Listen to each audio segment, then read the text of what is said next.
না, এটাকে আমরা বাংলা ব্লকেট কর্মসূচি বলছি, যেটি একটি শিক্ষার্থীদের স্বতঃস্ফূর্ত অবরোধ এবং অবস্থান কর্মসূচি। সরকারের পক্ষ থেকে যতক্ষণ না আমরা কোনো সুস্পষ্ট বক্তব্য এবং দৃশ্যমান পদক্ষেপ পাচ্ছি না আমাদের দাবি পূরণের জন্য, ততক্ষণ পর্যন্ত আমাদের এই আন্দোলন কিন্তু চলবে এবং এই ব্লকেট কর্মসূচিটি অব্যাহত থাকবে।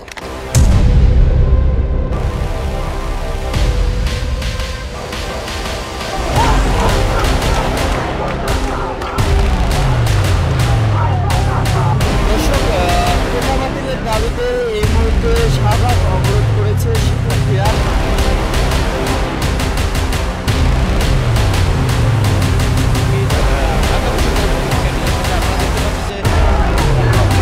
দর্শক, আপনারা দেখতে পাচ্ছেন এই মুহূর্তে কিন্তু শিক্ষার্থীদের সাথে পুলিশের বাকবিতণ্ডা চলছে এবং